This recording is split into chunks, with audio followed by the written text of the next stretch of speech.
여러분은 이혼하고 5년이 지났는데 어느 날 갑자기 시누이에게 전화가 와서 시어머니가 암에 걸려 아프시다며 병원비를 좀 빌려달라고 하면 어떻게 하실 건가요?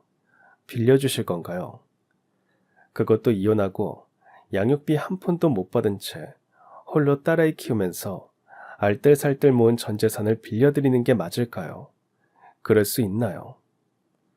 그걸로 딸 대학 갈 때 등록금도 내고 이것저것 살면서 생기는 예상 못한 일들에 대비하려고 모아둔 돈이라면 아마 누구든 선뜻 결정을 못할 겁니다. 아니 어쩜 못 받을지도 모르는데 빌려준다는 것도 말이 안 되고 이혼한 며느리에게 그런 부탁을 한다는 것 자체가 이해가 안 될 거예요. 제 주변 사람들도 무슨 그런 무경우가 있냐며 자기들이 더 거품을 물고 반대했어요. 그런데 말입니다. 전 그냥 그 돈 없는 셈 치고 빌려드렸습니다. 아니, 그냥 드렸다고 해야 맞을 것 같아요. 사실 남편 때문에 이혼했지. 지금도 시어머니와 시누이만 생각하면 가슴 한편이 아리다 못해 시리거든요. 전 그 두 사람과 오래오래 서로 의지하고 사랑하면서 살 줄 알았어요. 하지만 가족으로서 인연의 끈은 거기까지였습니다. 그럼에도 불구하고 여전히 시어머니는 우리 딸의 할머니이시니까 모른 척 할 수는 없었습니다. 다른 건 몰라도 사람이 죽고 사는 문제인데 어떻게 그럴 수가 있겠어요. 돈이야 없다가도 있고 있다가도 없는 건데 사람 나고 돈 났지 돈 나고 사람 난 것도 아니잖아요. 정말 안 먹고 안 쓰면서 악착같이 모은 돈인데 막상 보내드리고 나니까 아주 잠깐 후회도 했지만 오히려 마음이 편안했습니다. 그리고 다 잊고 살았어요. 무엇이든 마음먹기 나름이라고 생각하니까 거짓말처럼 아무렇지 않았습니다. 그런데 딱 1년 후 정말 예상하지 못한 기적이 저에게 일어났다면 믿으시겠어요? 5천만 원이 30억이 되어 돌아온 이야기를 지금부터 들려드릴까 합니다. 제가 시어머니를 처음 만난 건 결혼도 하기 훨씬 전의 일이었어요. 그때 저는 전문대를 졸업하고 구급 공무원 시험에 합격한 뒤 어느 동사무소에서 민원 담당 업무를 보고 있었습니다. 민원이라는 게 언제 어디서 무슨 일이 벌어질지 모르다 보니 매일 긴장의 연속이었어요. 다들 스트레스 지수가 가장 높은 일이라고도 하고요. 제일 말단이었던 제가 그 일을 맡은 것도 다들 꺼려하니까 말단에게 저절로 주어졌을 겁니다. 시어머니는 그 동네에서 폐지나 공병을 줍던 어르신이셨어요. 어르신이라고 하기에는 젊고 그렇다고 그냥 아주머니라고 하기에는 또 연배가 있으셨죠. 날마다 민원 들어온 것을 확인하고 해결하려고 동네 곳곳을 누빌 때마다 항상 리어카에 폐지와 공병을 한가득 싣고 다니시던 그 모습이 그렇게 눈에 밟혔습니다. 여름에는 땀범벅이 된 채 아스팔트 바닥에 열기운을 고스란히 받고는 시뻘개진 얼굴로 헐떡이며 무거운 리어카를 낑낑대며 끌고 가시는데 가끔 제가 뒤에서 밀어드리면 그렇게 고맙다고 하셨어요. 겨울에는 꽁꽁 언 얼굴에 두툼한 점퍼도 없으신 건지 여러 겹 스웨터를 겹쳐 입으신 모습일 때도 많아서 안쓰러웠고 때론 고철 같은 것을 리어카에 잔뜩 싣고 가시는 걸 보면 멀리서라도 달려와서 밀어드리곤 했습니다. 사실 우리 엄마도 저와 언니를 키우시기 위해서 폐지와 공병을 모아 팔아서 사셨거든요. 일찍 혼자 되시고 난 뒤에 안 해본 일이 없을 정도로 고생만 하셨는데 제가 공무원이 되는 것도 못 보시고 언니가 결혼해서 잘 사는 것도 못 보시고 그렇게 돌아가셨습니다. 그러다 보니 폐지나 공병을 줍고 다니시는 어르신을 보면 꼭 우리 엄마 같아서 그냥 지나치지 못했어요. 그래서 동사무소에서 나오는 폐지나 공병은 늘 모아두었다가 그분이 지나가시면 갖다 드리곤 했습니다. 여름에는 잠깐 동사무소 안에 들어오셔서 땀 식히고 가시라고 찬물도 드리고 겨울에는 몸 좀 녹이고 가시라고 따뜻한 커피도 드리고 했죠. 그분은 비록 없이 살아도 경우가 바르고 남에게 패 끼치는 것을 무척 싫어하셨습니다. 절대 공짜는 싫다면서 폐지와 공병을 모아드리면 음료수 한 병이라도 꼭 건네고 가셨어요. 제가 아무리 괜찮다고 거절해도 몰래 제 책상에 올려놓고 가시곤 했습니다. 그 도도한 듯 꿋꿋한 자존심이 전 참 보기 좋았어요. 가난해도 자신의 힘으로 꼿꼿하게 살아가는 것에 자부심을 느끼는 그런 삶의 태도는 누구나 가질 수 있는 건 아니거든요. 어떤 의미에서는 존경심도 들곤 했습니다. 가끔은 가족 얘기도 하셨는데 아들은 대학 다니다가 휴학하고 군입대를 했고 아래로 딸은 고등학생이라고 했어요. 결혼을 늦게 해서 나이에 비해 애들이 어리다고 겸연쩍게 웃으실 때 그분의 모습 어딘가엔 여전히 새댁처럼 수줍은 느낌도 남아있고 그러면서도 남편이 사고로 죽고 과부가 되어 어린 두 아이를 데리고 살아나야 했던 안팡진 엄마의 모습이 참 단단해 보였습니다. 남편 그렇게 가고 나니까 참 살 일이 막막했어요. 딱히 기술도 없고 배운 것도 없고 그런데 두 아이는 나만 쳐다보면서 배고프다고 하고 정말 그때만 생각하면 지금도 어떻게 살아냈나 싶어요. 그래서 폐지도 줍고 빈병도 줍고 재수 좋으면 고철도 줍고 하면서 입에 풀칠하고 살았어요. 제 사정을 알고 폐지나 빈병을 모아두었다가 주시는 가게 사장님들도 많아요. 가끔 일거리도 주시고 해서 이제는 배는 굶지 않아요. 그것만도 얼마나 감사한 일인지. 여자는 약해도 엄마는 강하다는 말이 딱 어울리는 분이셨어요. 하루하루 억척스럽게 버텨냈던 모든 이유가 다 아이들 때문이었다고 했습니다. 그분을 볼 때마다 새삼 제 삶을 반성하곤 했어요. 전 어머니가 폐지나 공병 줍고 다니시는 모습을 보면 창피해서 일부러 모른 척 지나가거나 일부러 길을 빙빙 둘러서 가곤 했거든요. 어머니가 고생하신다는 걸 뻔히 알면서도 친구들이 알까 괜히 불안하고 그랬어요. 한 번도 엄마가 낑낑거리며 그 무거운 리어카를 끌고 가실 때 뒤에서 밀어드린 적이 없었습니다. 언니는 그런 절 야단치고 그랬지만 엄마는 그런 적이 없으셨어요. 어린 제 마음을 이해하고 계셨던 거죠. 그래서 엄마가 돌아가시고 난 뒤 항상 철없이 굴었던 제 모습만 기억나서 죄송하고 후회가 되고 그랬습니다. 그랬던 제 마음이 아마도 그분에게 감정이입되어서 안쓰러움과 존경심이 생겼나 봐요. 공무원 생활은 박봉이지만 안정적이었고 민원인에게 하루 종일 시달리는 건 정말 힘든 일이었지만 여자 직업치고는 괜찮으니까 꾹 눌러 참고 2년 정도 다녔습니다. 하지만 적성에 맞지 않았어요. 언니는 무슨 적성을 따지냐고 그러더군요. 야, 지선우, 너보다 더 좋은 대학 나오고 4년제 대학 나와도 취직이 안 된다고 난리야. 넌 전문대 나오고도 9급 공무원이 됐잖아. 네 인생이 더 잘난 거야. 그럼 됐지. 무슨 적성이냐. 우리 옛날에 엄마 살아계실 때 생각해봐.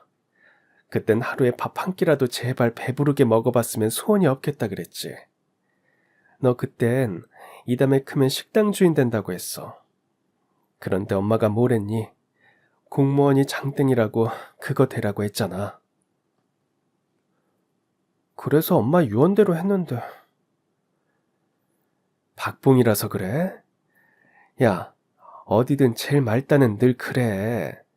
하지만 넌 잘릴 일도 없고 그냥 몇십 년 착실히 다니면 연금 나올 거고 공무원이니까 신용도 좋아서 은행 대출도 잘 나올 거고 나중에 청약해서 대출받아 집 장만하는 것도 쉬울 거고 도대체 뭐가 불만이냐? 그러니까요. 도대체 뭐가 불만인지 저도 잘 모르겠더군요. 그냥 공무원이 저랑 안 맞는다는 생각만 들었습니다. 더 늦기 전에 제가 재밌게 할 수 있는 일을 찾아보려고 과감하게 사표를 던졌어요. 한 달 정도 이것저것 알아보러 다니다가 뭔가 새로운 일을 한다는 것도 서두르면 안 될 것 같았습니다. 그런데 형부가 자기 회사에서 일을 해보라고 권했어요. 형부는 원래 부동산 중개업을 하셨는데 건축업을 하는 친구와 함께 동네마다 비어있는 땅이 있으면 땅 주인과 협상해서 빌라를 먼저 지어주고 나중에 분양받아서 건축비를 받는 사업도 병행하고 있었습니다. 큰 규모의 공사는 아니었지만 꽤 실속 있는 편이었는데 전 그 회사의 행정 업무를 담당하게 되었습니다. 공사 과정에서 구청의 허가를 받거나 신고해야 하는 일부터 건축법을 지켜야 하는 사항들에 이르기까지 검토하고 처리하는 행정의 전반적인 일을 맡았습니다. 그렇게 동사무소를 그만두면서 전 자연스럽게 그분과도 더 이상 보지 못했습니다. 마지막 날 인사라도 드리고 가려고 했는데 그날따라 무슨 일이 있는지 오지 않으셔서 아쉬운 마음으로 인사도 못했습니다. 부디 그분이 건강하시고 다복한 가정을 이루시길 마음속으로 기도했어요. 건축회사 일이 공무원 일과 크게 다른 건 아니었습니다. 다만 위계질서나 조직적인 문화에서 오는 답답함은 공무원보다는 좀 덜했어요. 생각보다 적응도 잘했고 그럭저럭 1년 정도 별일 없이 회사 생활도 무난하게 해냈습니다.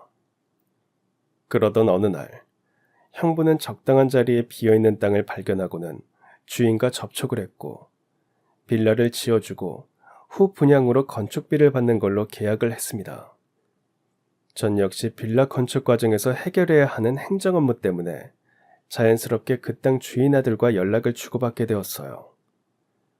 원래 땅 주인은 어머니신데 복잡한 일들은 어머니가 잘 모르실 수 있어서 아들이 대리인 자격으로 처리한다고 하더군요. 그렇게 빌라는 반지하 2채와 4층까지 총 10세대를 지었고 땅 주인은 맨 위층 2세대 빌라를 받고 분양 후 남는 대금을 지급받는 걸로 모든 과정과 계약이 다 마무리가 되었습니다.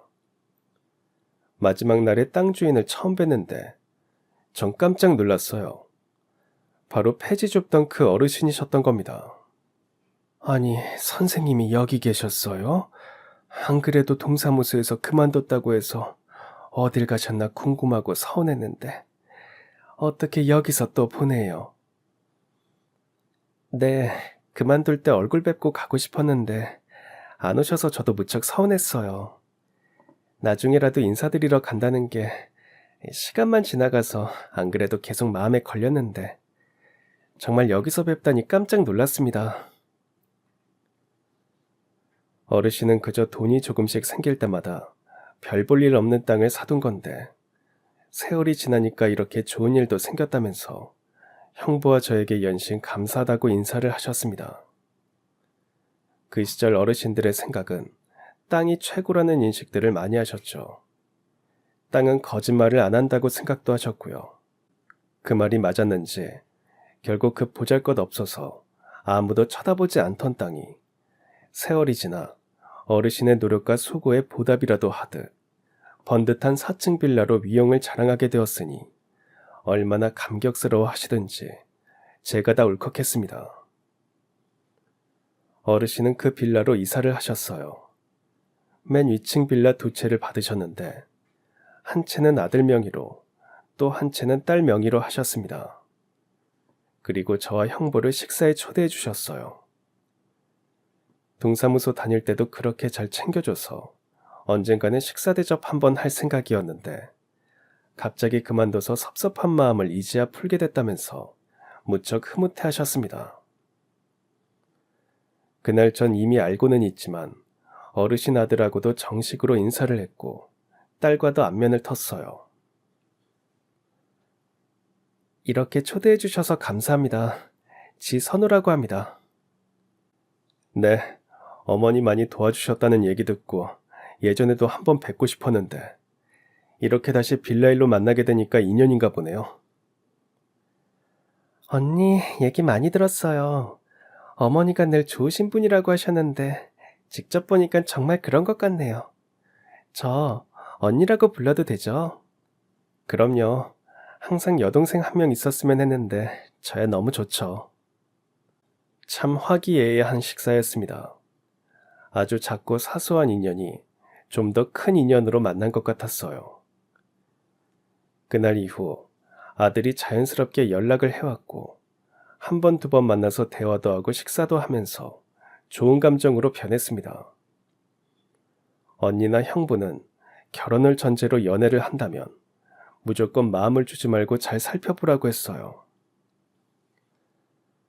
선우야, 그래도 사계절은 다 만나보고 결정해. 네가 좋다고 하면 언니나 형부도 굳이 말릴 생각은 없는데 평생이 달린 문제니까 좀 더 신중하게 판단해. 물론 네가 알아서 잘하겠지만. 그래 처제. 지난번 식사 때 보니까 사람이 서글서글하니 좋아는 보이긴 했는데 또 연애하고 결혼은 다른 거니까 잘 살펴봐. 알겠지? 그래서 사계절을 만났고 제 생각이나 마음에 큰 변화가 없어서 결혼을 결정하고 양가는 상견례를 했고 결혼도 곧바로 올렸습니다. 시어머니는 은근 절 며느리감으로 점 찍어두었는데 자신의 기도를 신이 들어주셨다고 참 기뻐하셨어요. 시어머니는 보면 볼수록 겪으면 겪을수록 순박하고 어진 분이셨습니다. 시누이는 착하고 순수해서 제가 가끔 농담을 해도 진담으로 받아들일 만큼 마음에 티 하나 없는 사람이었어요. 남편은 서글서글한 인상에 비해서 호탕하고 친구 좋아하고 술 좋아하며 의리에 죽고 사는 사람이었습니다. 워낙 몸쓰는 것을 좋아해서 운동도 잘하고 조기축구에 회장직도 맡고 등산 모임이며 낚시 모임 등등 온갖 활동을 의욕적으로 하는 사람이었고요. 남편은 제대하고 대학 졸업 후에 영업직일을 잠시 했답니다. 그런데 누구 밑에서 일하는 게 자기 성격에 맞지 않더래요. 결혼하면서 회사를 그만두고 사업을 구상했는데 빌라 2채를 담보로 대출을 받아서 대학가 근처에 크게 호프집을 열었습니다. 시누이는 자기 명의 빌라인데도 오빠가 사업을 한다고 하니까 조금도 고민하지 않고 바로 담보대출을 받아줄 정도로 착한 동생이었어요. 그땐 호프집이 대유행이었습니다. 처음 1년 정도는 장사도 잘 되는 편이었어요. 대학가라서 그런지 대학생들도 많이 왔고 유동인구가 많은 곳이다 보니 퇴근길 직장인들도 자주 찾아오고 그랬어요. 하지만 친구 좋아하고 술 좋아하는 남편은 장사는 뒷전인 채 하루가 멀다 하고 호프집으로 사람들을 불러서 술이 떡이 되게 마시곤 했습니다. 도저히 그대로 내버려둬선 안 되겠다는 생각에 제가 본격적으로 호프집 장사를 맡게 되었어요. 열심히 장사해야 대출금도 갚아야 하는데 남편은 그저 오늘 하루 즐겁고 기분 좋게 보내면 그만인 사람이었습니다. 골치 아픈 일은 피하거나 가능한 미루다가 갑자기 처리해야 할 일이 한꺼번에 터지면 어찌할 바를 몰라서 허둥대다 손해를 보는 일도 많았습니다. 거래처하고도 그때그때 대금을 지불하지 않고 외상으로 쌓아두다 보니 나중에는 큰돈이 돼서 분쟁이 생겼고 알바생들도 시간당 계산을 제대로 해주지 않는다고 항상 남편에게 불만들이 많았어요. 늘 좋은 게 좋은 거라고 대충 넘어가는 남편 스타일이 발목을 잡았습니다. 제가 호프집을 맡은 뒤부터는 가능한 불필요한 것들을 다 정리했고 주방의 음식도 제가 맡아서 조리했어요. 다행히 시누이가 카운터를 맡아주어서 알바생도 줄일 수 있었고 주방 이모도 안 써도 되었습니다. 저와 시누이가 가게에 나와서 일을 하다 보니 대신 살림은 시어머니가 맡아주셨어요. 시누이는 대학을 졸업했지만 취직은 하지 않았다고 하더군요. 워낙 순하다 보니 사람들과 부대끼는 것을 조금 힘들어했는데 제과 제빵에 관심이 많아서 자격증을 따면 작은 빵가게를 하고 싶다고 했습니다. 하지만 제가 가게를 맡고 난 뒤부터는 남편은 오히려 본격적으로 놀러 다니기 시작했어요. 온갖 모임이란 모임은 다 했고 항상 뒤풀이는 우리 호프집의 사람들을 잔뜩 끌고 와서 했습니다. 그래도 다른 곳에 가서 돈 쓰는 건 아니니까 얼마든지 대접을 했어요. 어쨌든 남편 입장에서는 그런 것도 일종의 사회생활이니까 참고 넘어갔습니다.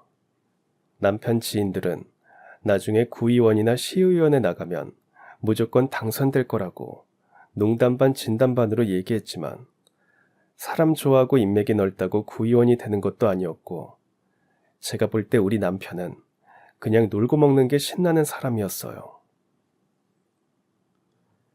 여보, 내가 당신 모임 나가고 술 먹고 사람들하고 어울리고 그러는 거 반대하는 거 아니야. 당신 몸 생각하라고.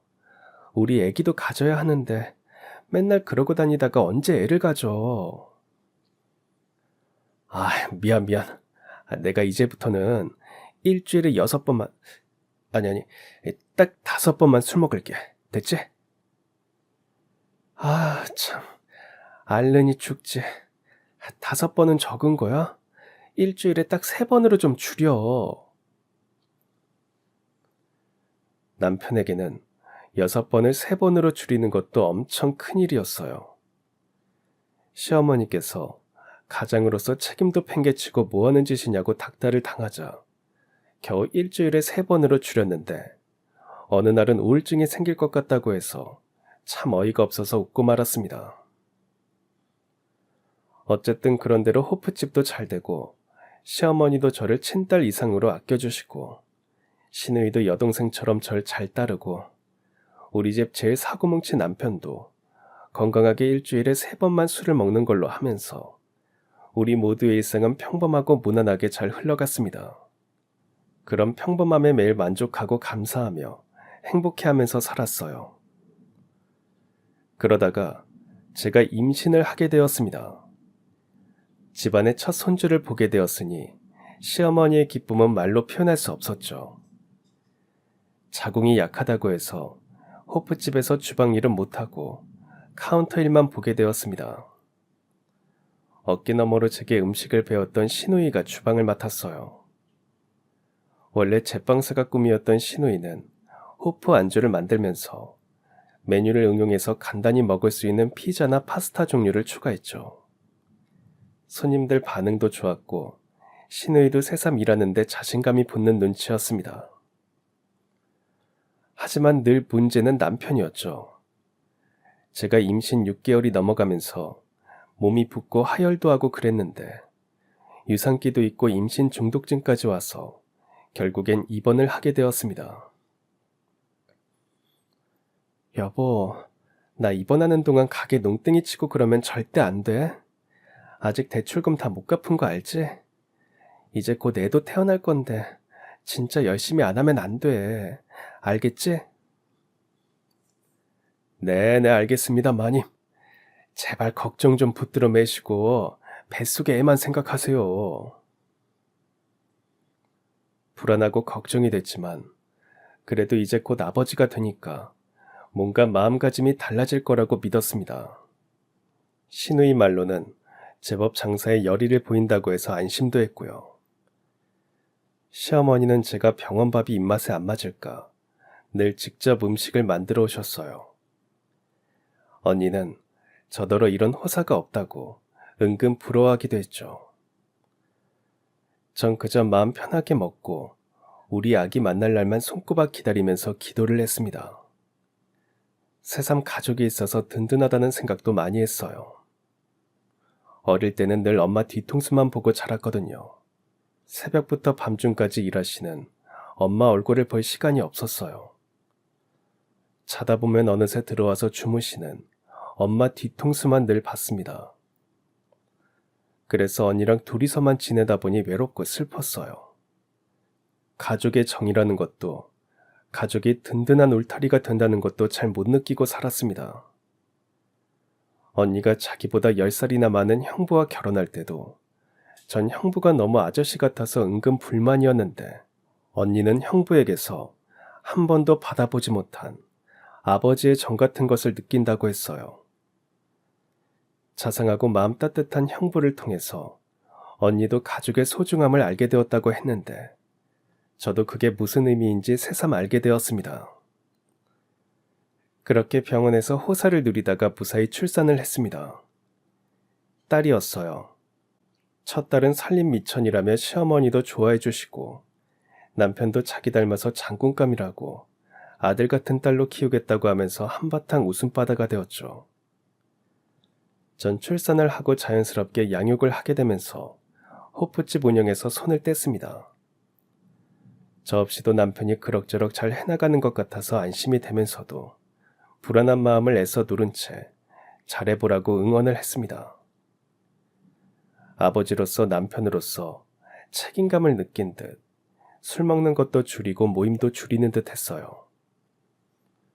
그 무렵 시누이도 제빵사 자격증을 본격적으로 준비하겠다고 학원에 다니기 시작했고 시어머니는 제가 양육에만 전념할 수 있게 여전히 살림을 도맡아 해주셨습니다.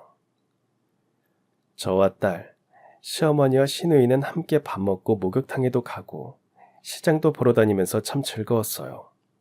여자 넷에 남자 하나다 보니 남편은 상대적으로 소외감을 느낀다고 너스레를 다 떨었죠. 하지만 그런 행복도 잠시 호프집이 매달 적자가 나기 시작했습니다.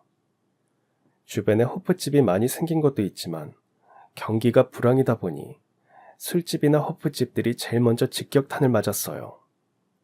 아무리 불황이라고 해도 잘 되는 집은 잘 된다는데 이러다가 문을 닫을 것 같다는 위기감에 어느 날 호프집에 점검차 들렀습니다.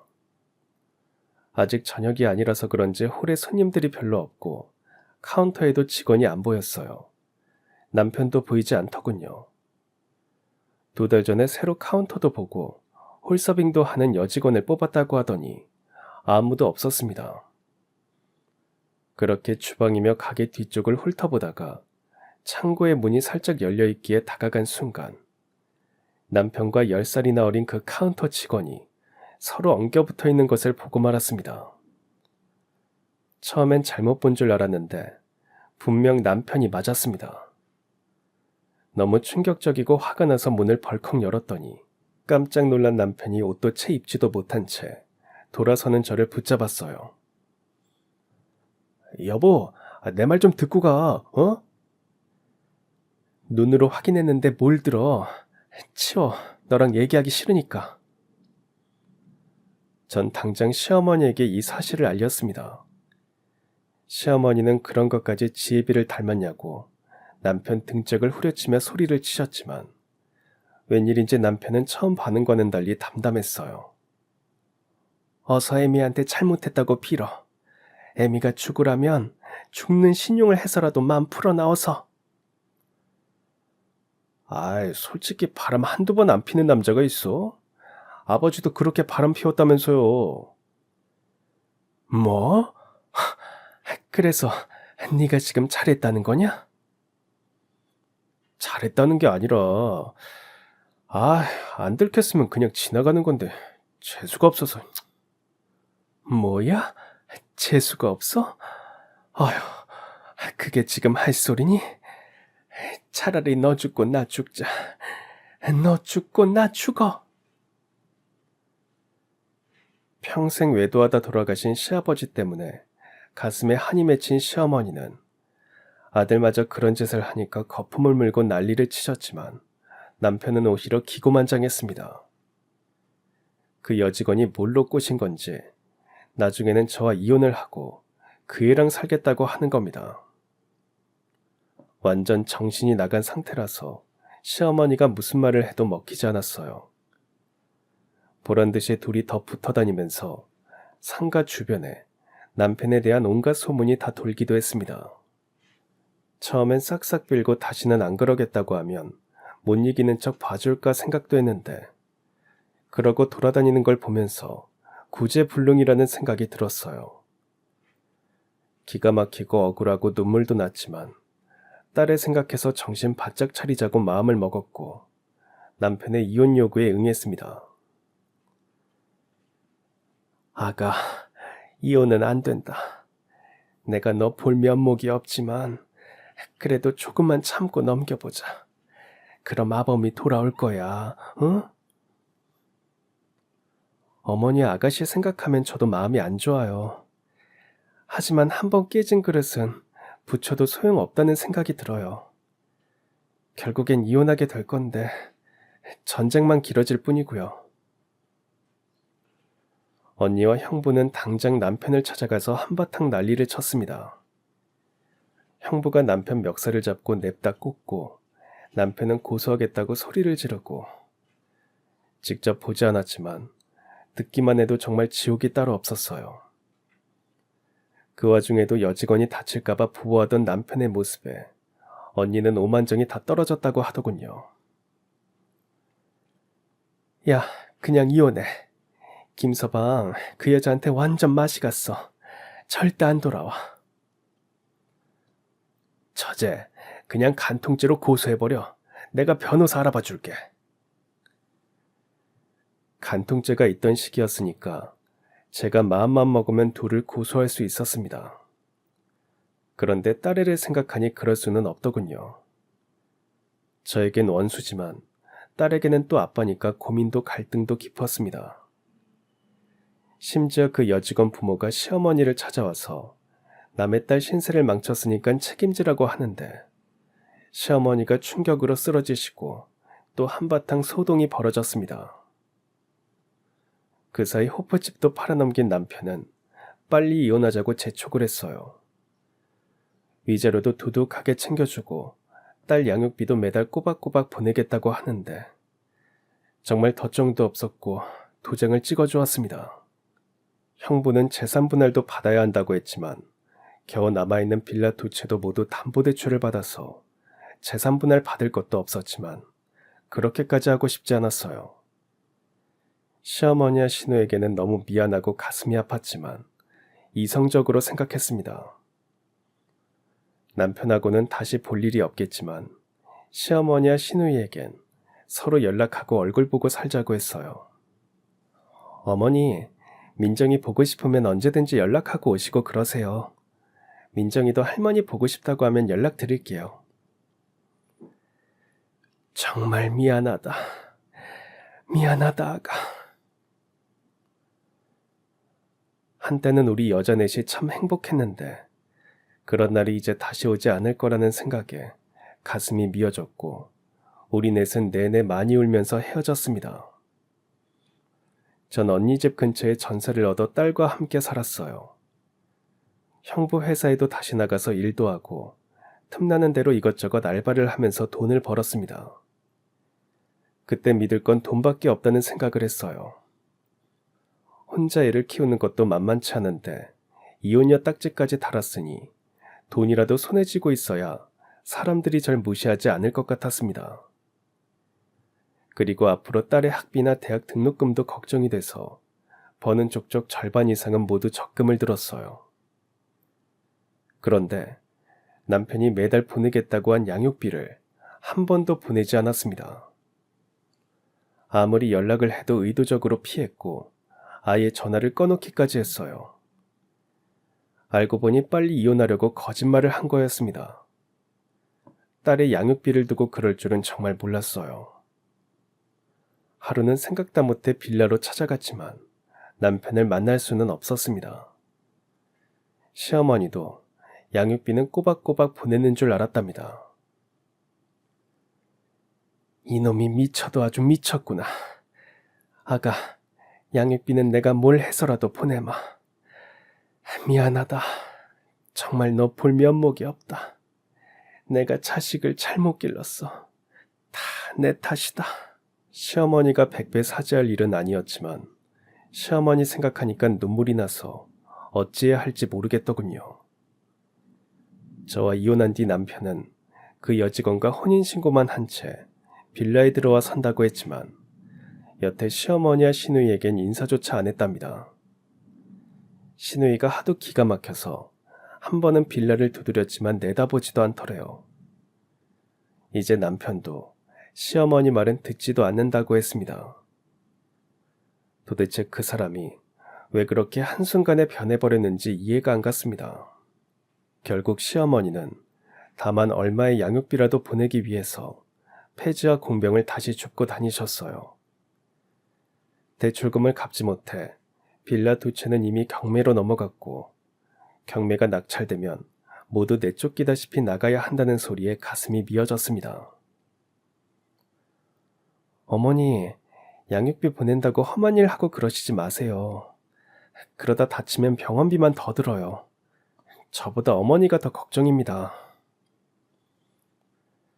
남편은 양육비는 고사하고 시어머니와 시누이가 빌라에서 쫓겨나게 생겼는데도 아무런 대책도 세우지 않고 연락을 끊었다고 했습니다.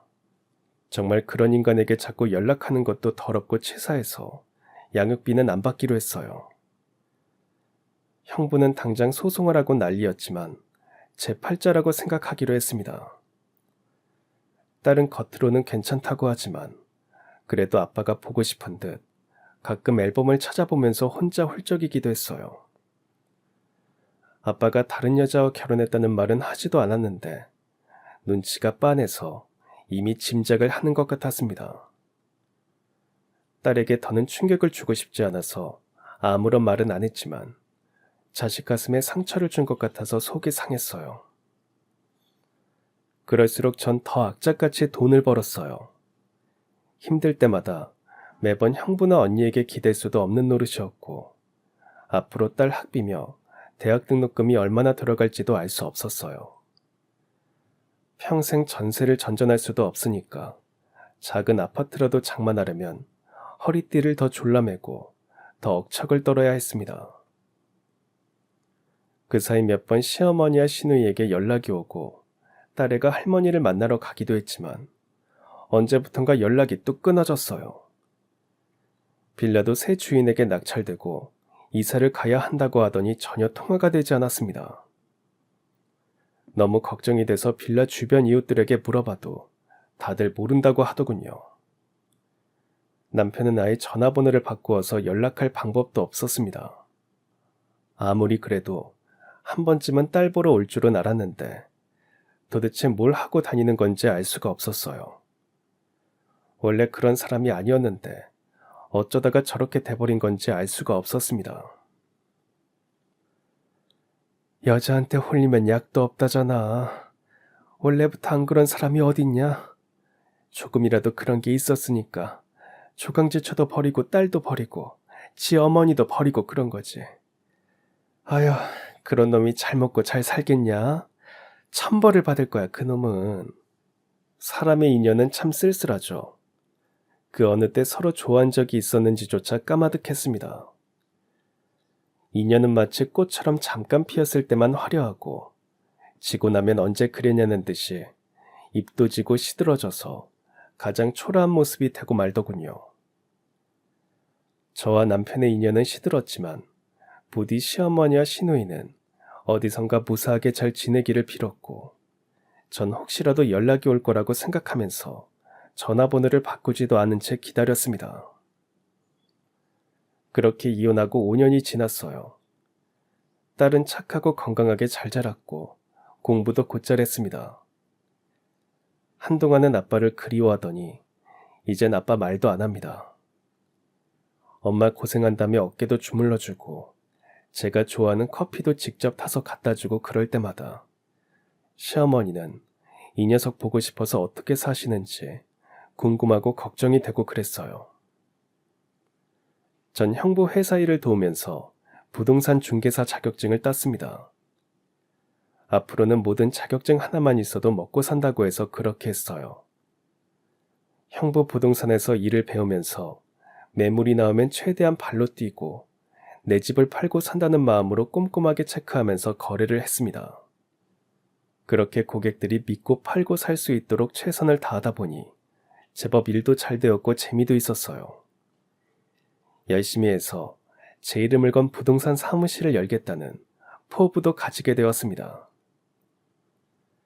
그러던 어느 날 낯선 번호로 전화가 와서 받았는데 뜻밖의 시누이였어요.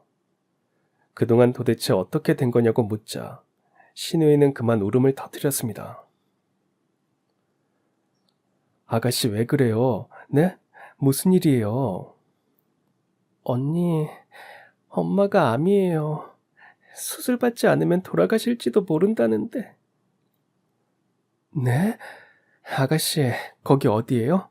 제가 갈게요. 우리 만나서 얘기해요. 전 당장 신호가 알려준 주소로 달려갔습니다. 달동네 허름한 쪽방이었어요. 전 수척해진 모습의 시어머니를 보고 얼마나 울었는지 모릅니다.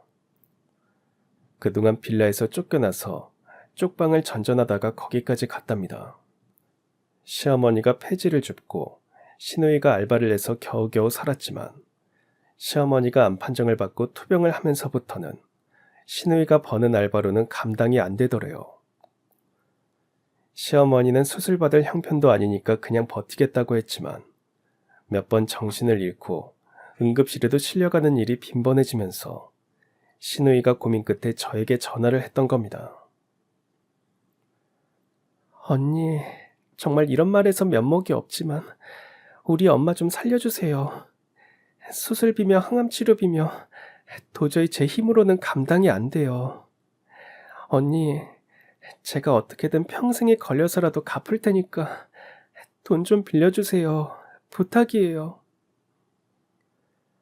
오빠는 소식이 전혀 없어요? 네, 어디서 뭘 하는지 몰라요. 언젠가 경찰이 찾아왔는데 무슨 사기를 치고 다녔다면서 고소를 당해서 수배까지 내려졌다고 했어요. 전 신우에게 다시 연락하겠다고 한 뒤 돌아왔습니다. 마음이 착잡했고 무거웠고 복잡했어요. 이혼했으니 남인데 싶으면서도 시어머니 생각하면 인간적인 도리는 해야 된다고 갈등하면서도 굳이 그럴 필요가 있는지 다시 독하게 마음을 먹고 정말 지옥과 천당을 오가는 심정이었습니다. 그동안 딸 교육비와 대학 등록금, 비상금까지 전부 다 합쳐서 5천만 원 정도 있었어요. 그게 제 전 재산이었습니다. 언니와 형부는 절대 빌려주면 안 된다고 난리였어요. 너 미쳤어? 그 집하고 인연 끝난 지가 언젠데 돈을 빌려준다는 게 말이 돼? 그리고 형편이 그렇게 빤하면 그 돈 못 받을 텐데 그걸 알면서 빌려준다고? 너 그 돈 모으려고 그 흔한 화장품 하나 안 사고 샘플만 얻어다 쓰면서 궁상 떨었어. 옷도 죄다 내가 작아서 못 입는 것만 가지고 가서 입었고 심지어 미용실 가는 돈도 아깝다고 머리도 길러서 묶어 다녔잖아. 그 피 같은 돈을 그런 집구석에 빌려준다고? 너 바보니? 생각이 없어? 언니 말이 너무 다 맞아서 전 할 말도 없었습니다. 처제, 이건 아니라고 봐. 처제 고생한 거 내가 다 아는데 냉정하게 생각해. 인간적 도리고 뭐고 그런 거 다 필요 없어. 마음 아파도 그냥 눈 딱 감고 모른 척해. 지 아들도 모른 척 하는데 왜 처제가 나서서 그래? 처제가 돈 안 빌려준다고 비난할 사람 아무도 없어. 정 그렇게 마음이 쓰이면 그냥 안 받는다 생각하고 몇백만 원만 해줘. 그게 나. 현실적으로 제가 여유가 있는 것도 아니었고 형부 말처럼 제가 모른 척한다고 비난받을 일도 아니었지만 쪽방에 누워 계시던 시어머니의 모습이 제 머릿속에서 떠나지 않아서 도저히 외면할 수가 없었습니다. 그리고 저는 이혼을 했지만 딸에게는 친할머니잖아요. 민정아, 할머니가 많이 아프셔. 수술하면 된다는데 수술비가 없대. 그럼 엄마가 주면 안 돼? 우리 할머니잖아. 딸의 말을 듣고 더 고민하지 않았어요. 그냥 단순하게 생각하기로 했습니다. 제가 모른 척해서 만약에 시어머니가 잘못되시면 우리 딸에게 두고두고 원망을 들을 것 같았어요. 저도 그건 정말 싫었습니다. 그렇게 5천만 원을 보내주자 시누이는 절반만 받겠다고 했습니다. 하지만 어머니 수술비에 항암 치료비도 얼마나 들어갈지 몰랐고 나중에 시어머니가 퇴원하시면 계속 곰팡내 나는 그런 쪽방에서 사시게 할 수는 없으니까 깨끗한 집을 다시 얻으라고 했어요. 언니, 정말 너무 감사해요. 이 은혜 평생 안 잊고 꼭 갚을게요. 아가씨도 건강 챙기면서 어머니 간호하세요. 저도 시간 날 때마다 민정이 데리고 갈게요. 그래도 어머니 곁에 아가씨가 있어서 다행이에요. 어쩜 제일 불쌍한 사람은 우리 아가씨일지도 모른다고 생각했습니다. 그 젊은 나이에 한창 예쁘게 꾸미고 다니면서 연애도 할 나이인데 저렇게 어머니 간호하면서 병원에 붙어 있어야 하니 얼마나 힘들겠어요.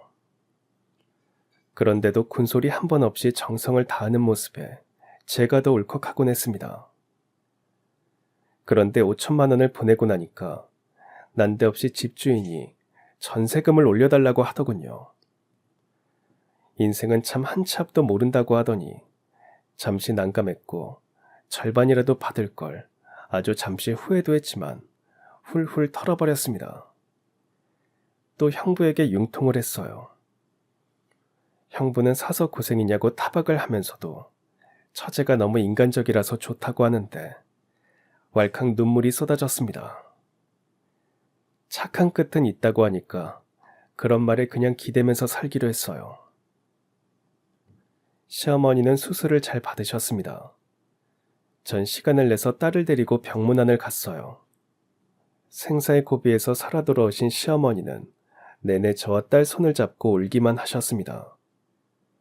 어머니가 이렇게 버텨주셔서 저도 울고 할머니 아프지 말라고 딸도 울고 그저 모두에게 감사한다고 시누이도 울고 우리 넷은 서로를 부둥켜 안고 한바탕 원 없이 울고 시원하게 지난 일은 다 잊자고 약속을 했습니다. 그날 시어머니는 조용히 절 부르시더니 뭔가를 내미셨어요. 어머니 고향에 다 버려진 황무지를 조금 사두셨는데 돈은 안 되지만 그거라도 주고 싶다고 하시는 겁니다. 아가, 내가 줄 게 이거 말고는 없다. 정말 돈도 안 되고 이거 가지고 있어봤자 앞으로 돈 될 일도 없긴 한데 혹시 아니? 나중에 너 거기다가 집이라도 짓고 살 수 있을지. 그러니까 받아줘. 아니요, 어머니. 그냥 가지고 계세요.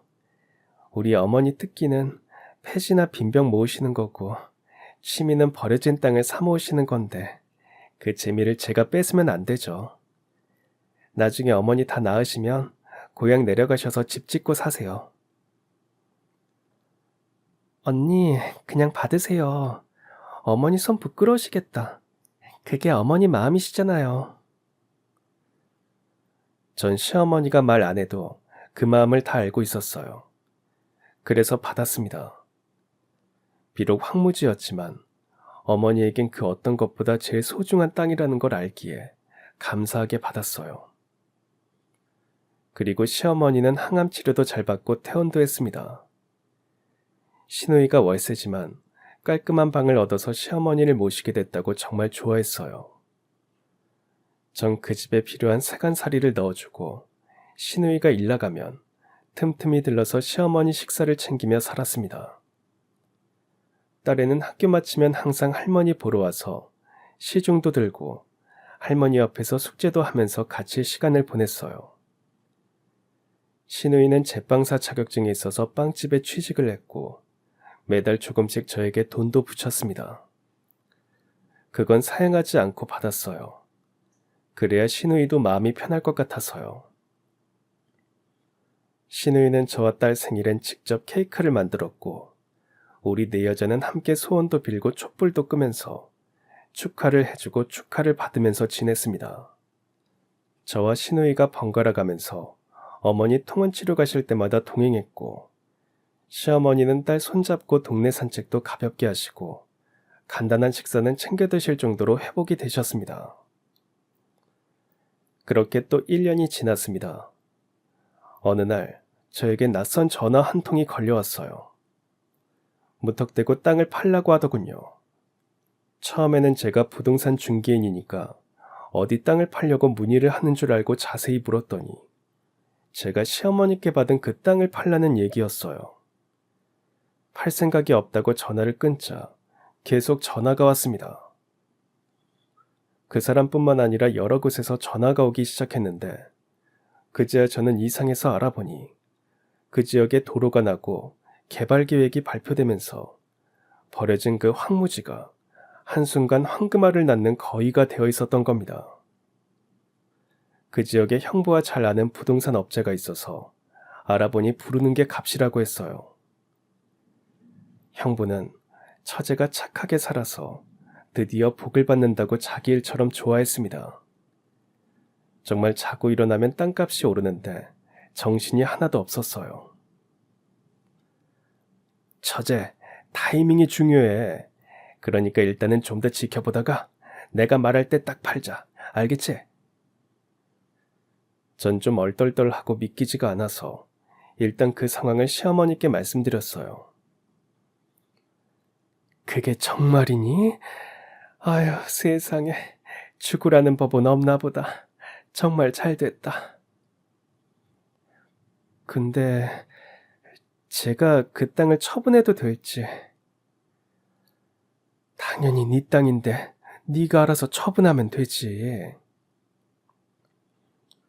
그래도 원래 어머니 땅이었는데 제가 맘대로 하는 게 맞는지 모르겠어요. 선우야, 네가 착해서 복 주시는 거야. 네 거니까 네가 하고 싶은 대로 해. 나는 네가 나 때문에 고생하는 게 늘 미안했고 아범 때문에 너에게 상처만 준 것 같아서 죽어서도 눈도 못 감을 것 같았어. 그런데 이제 조금은 너에게 갚는 것 같아서 엄마는 참 좋다. 시어머니는 저에게 용기를 주시고 격려를 해주셨어요. 그렇게 형부가 팔라고 할 때 땅을 내놓았고 무려 30억 원을 받았습니다. 제 평생 그렇게 큰 돈은 만져본 적도 생각해 본 적도 없었습니다. 실감이 안 났어요. 언니가 농담처럼 그러더군요. 야, 지선우, 남편 복 없는 년이 시어머니 복은 오지게 많구나? 그러게요. 제가 시어머니와 시누이 복은 오지게 많은 사람인가 봅니다. 전 그 돈을 어떻게 쓸까 생각하다가 5억은 언니와 형부에게 드렸어요. 그동안 크고 작은 일이 생길 때마다 물심양면 절 도와주셨는데 그렇게라도 보답을 해드릴 수 있어서 정말 좋았습니다. 그리고 시어머니와 시누이, 저와 딸이 함께 살 아파트도 장만했습니다. 이럴 때 제가 부동산 중개인이라는 게 얼마나 도움이 되는지 정말 뿌듯했어요. 나머지는 시누이에게 빵가게를 열어주고 저도 그 빵가게 옆에 제 부동산 사무실을 개업했습니다. 우린 이제부터 정말 새로 시작하는 마음으로 의기투합했어요. 남들이 보면 이혼하고 시어머니와 시누이를 모시고 사는 저를 좀 이상하게 생각할지 모르지만 세상의 시선 따위는 이제 중요하지 않았습니다. 저는 우리 네 여자가 함께 모여있을 때 세상에서 제일 행복하다고 생각했으니까요. 쓰레기 같은 남편은 결국 수배중에 잡혀서 감옥에 갔어요. 우린 그 누구도 그 사람 면회를 가지 않았고 시어머니는 남편을 아들로 생각하지 않는다고 하셨지만 저 때문에 일부러 외면하시지는 말고 언제든 연락하라고 말씀드렸어요. 천류는 쉽게 끊어지는 게 아니니까요. 언젠가 딸이 어른이 되고 제 아빠에 대해서 충분히 이해하고 만나고 싶다고 하면 전 보게 해줄 생각입니다. 부부의 연은 끊어졌지만 부녀의 연은 역시 끊을 수 없으니까요. 그렇게 10년이 더 흘러갔습니다. 어느새 우리 딸은 명문대 입학해서 잘 다니고 있어요. 시어머니는 암 수술 후 완치 판정을 받으셨지만 그래도 건강 유지하시면서 운동도 다니시고 살림도 거뜬히 하신답니다. 어찌나 의욕이 넘치시는지 아파트에서 작은 단독주택으로 이사를 왔는데 마당에 텃밭을 만들어서 거의 농사를 지으십니다. 덕분에 우린 사시사철 싱싱한 야채를 원없이 먹는답니다. 단독주택으로 이사 온 뒤 저와 시누이도 그 근처에 다시 가게를 열었어요.